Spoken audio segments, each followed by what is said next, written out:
Actually, there's another feature to this knife. I don't know if it'll come out here kasi medyo may pagka-translucent siya. And glow in the dark.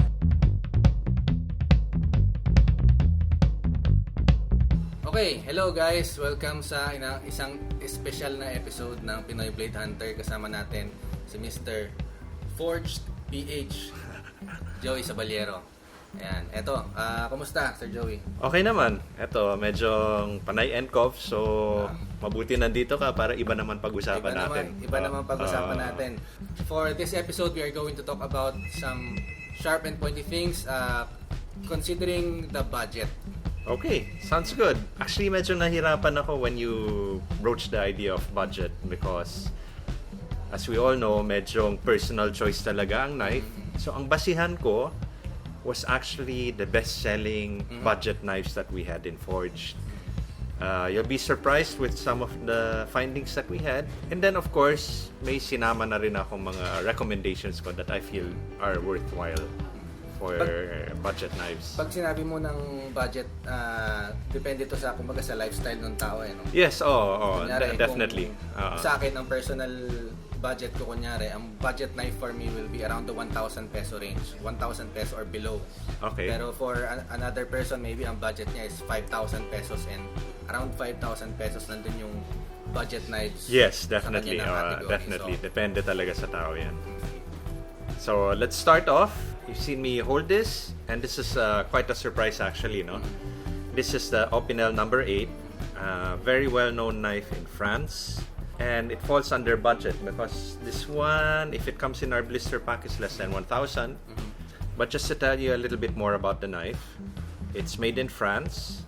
The design of this knife has not changed in over 125 years. Wow. So it's a simple friction knife na open, pero may manual lock siya dito. The collar, you can twist it, so now it locks itself. No? Very, very budget friendly. And like I tell most of the people here when they look for knives, actually kay eto or yung Chris Reeve na 25,000 plus ang bibilin mo, pareho lang ang ginagawa nito. Tukat. It basically, and for most people, we do the same things with our knives. We open boxes, we cut rope, we open envelopes, and this knife can do all of those things. So this is the Opinel. It comes in different sizes. The number 8 is the most popular because I guess mas kasya sa kamay. But you can do anything from, we carry everything from number 5 up to number 13 if I'm not mistaken. So you can have a look at it. Yung Opinel is very similar to the Old Bear. Old Bear, yes. Also at the price point din, ano? Parang I think the Old Bear is slightly more expensive. But if you're talking about real heritage and longevity, Opinel has been there for more than 125 years. So talagang siya, test of really na pamatagalan siya. Tapos yung talagang opening niya, ganun, no? Stiff, hindi mo stiff, pero may friction siya anywhere. Yes. Kahit anong position. Hindi siya katulad ng normal friction folder natin na may half stop. This one, since it's very basic, na-connect lang siya diretso sa wood, it really, so hindi siya mag-tanggal. Yes. Dapat hindi ganun. And also, it's lightweight. Very lightweight. Very lightweight. Danala ko yung aking trusty timbangan. Sukatin natin itong Opinel number 8. Number 8. Number 8 weighs 43 grams. Yeah, so if you carry that every day, hindi mo halos mapapansin yan. For those who measure in ounces, 43 grams is 1.5 ounces. Napakagaan. First budget knife is the Opinel number 8. Actually, the next knife that we have is out of stock. That's how much of a good seller it is, no? It's the Morakniv Companion. It's a fixed knife. Fixed knife siya. Mura rin siya. It's about, runs around the 1,000 mark, no? But another good seller that we have from Morakniv, which actually also came in the top 5, is their newer knife, which is the Morakniv Eldris. So this knife is also a fixed knife and actually mas useful siya for everyday carry dahil sa size niya. It's not as big as the companion and medyo matatawa ka sa size niya. Liit nga eh. Ito, maliit. But again, for all those things that I told you, cutting rope, cutting opening boxes and stuff like that, this will really do quite well, no? Maliit siya pero considerably mas makapal, thicker. Yes. Yung blade niya compared to the Opinel. Also, in true Morakni fashion, the handle and blade ratio favors the knife more than the blade. So, maganda din siyang hawakan. Komportable siya. And again, we sell this as individual like this. Pwede mo nalagyan ng paracord. You can wear it. Sobrang hindi nahalata na knife siya. And you can bring it anywhere, basically. No? So, this is the Morakni Elvis.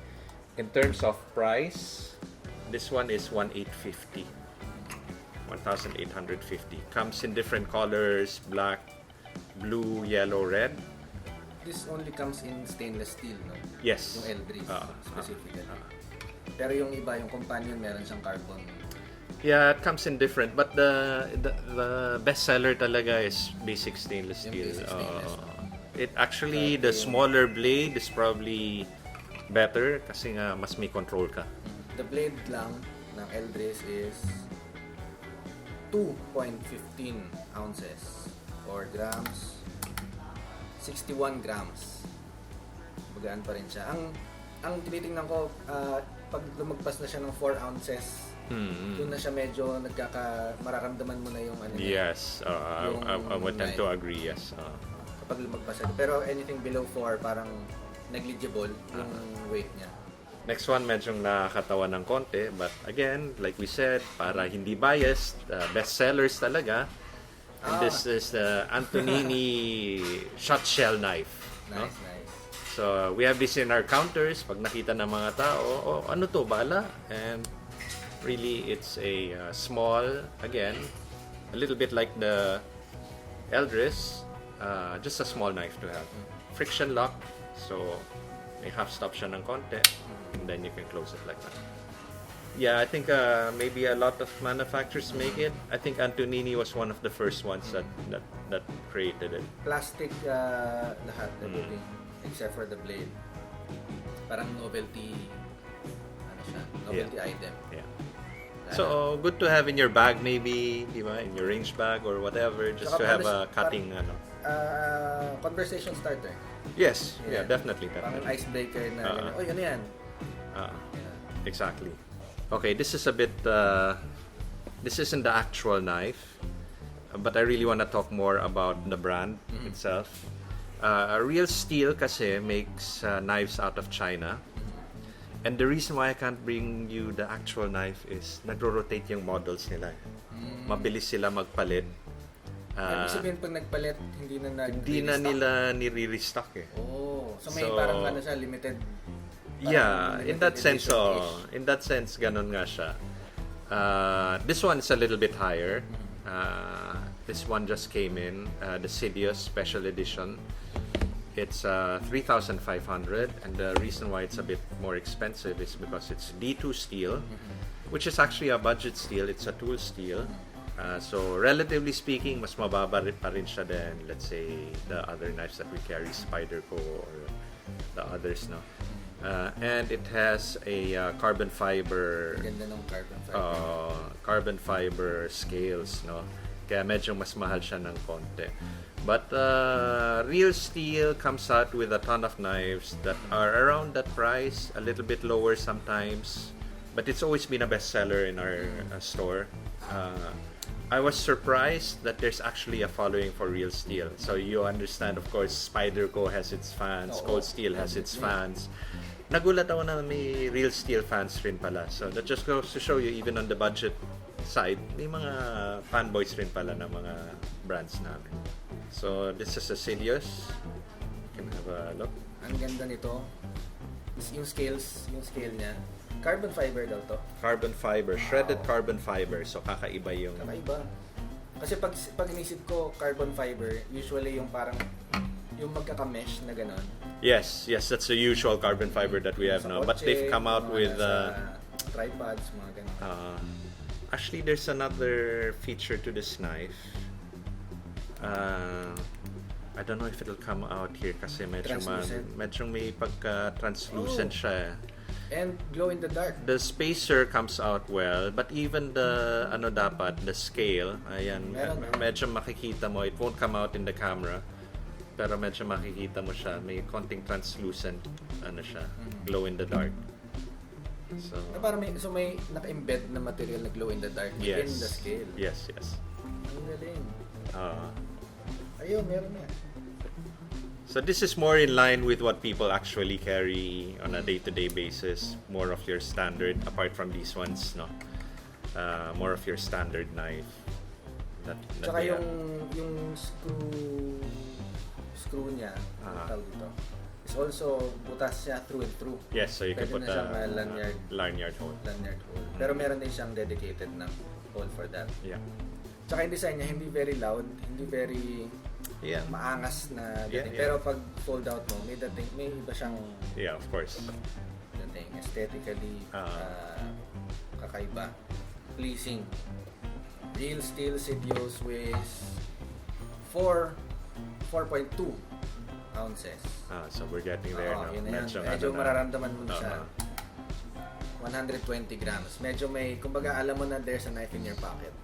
Parang gano'n. Saka yung size niya, maganda yung size niya sa kamay. Alright, so these are basically our top sellers talaga, no?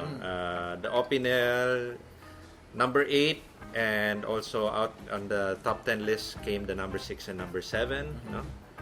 So sa Morak Knife naman came the Companion talaga, and the Eldris was also included in the top 10. Of course, we have the shot shell and the different real steel knives, no? But there's some special mentions kasi nga medyo pag tinignan mo, isa lang dito sa mga knives ang talagang medyo talagang ito lang talaga yung parang knife na bibilin mo for EDC, no? So tactical. Yeah, exactly. So I came out with some other more well-known brands na budget rin naman siya. So, maganda rin. We'll start off with this one, for instance. This is the Bird. Bird is a sister company of Spyderco. So, kung medyong inggit kayo sa Spyderco, but your budget really isn't there yet, Bird is a good option, actually. Specifically this one. This is the Robin 2. So, you'll see very similar to Spyderco to, no? It has the thumb hole, opens the same way, and like a lot of the older Spyderco models, lock back siya. You just close it like that. So actually, a lot of the Bird models, like this Robin, are counterparts of Spyderco models. So in terms of size and relative ergonomics. Yes. So yung Robin is actually parang size ng Delica to sa Spyderco. So this knife, for instance, is 1,650 lang. So still below the 5,000 that people would look for. No? Ito yung curious ako na ma-handle personally. Kasi yung bigat niya, 55 grams, 1.9 ounce, so around 2 ounces. Magaan siya talaga. And again, like Spyderco, for instance, since it's a copy of the Spyderco Delica, you can truly say that this is 100% ambidextrous because the lock is in the middle. You can switch the clip around. You can do it tip up, tip down carry. So talagang kung very flexible. The way you wanna carry it compared to sa mga liner lock and sa mga compression lock, which is only disengages one way. Yes, medyo right hand preferred for right-handed people yung mga yun. But this one is truly kumbaga ambidextrous. Pwede mo talagang i-configure na ganun. Moving on to cold steel naman, we have this knife. Very nice. It's the Cold Steel Tough Light. Very small knife again. Warney blade, OS 8A blade. So, Tough Light. I like the blade profile. Very utilitarian. Warnie, Oo. Warncliffe. Comes in different colors also. Alam ko may coyote rin kami yun. This one's a bit more expensive, 2,450. Pero it's easier to open this one. Yes. And if you look at the choil talaga siya na. Finger talaga. Pang finger talaga siya. Ayan. Nice. Very good utility knife in my tsaka small enough to be carried anywhere. And the final knife that we have really here is one of the, what do you call this, Spyderco's China line talaga. Now if this is a different company, yung Bird, Spyderco also makes budget knives, more affordable knives in China. So this one is actually the Ambitious. So again, another small knife.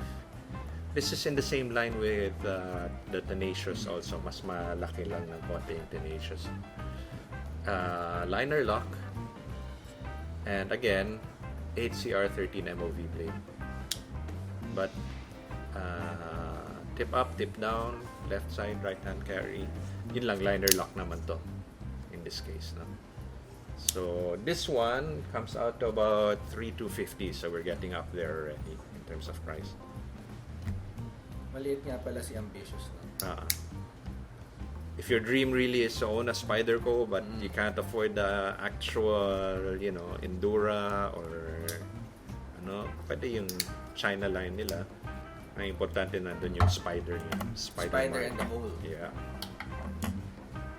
Spyderco Ambitious ay 2.9 ounces. 2.9 ounces in grams ay 83 grams. Magaan pa rin. Magaan at maliit.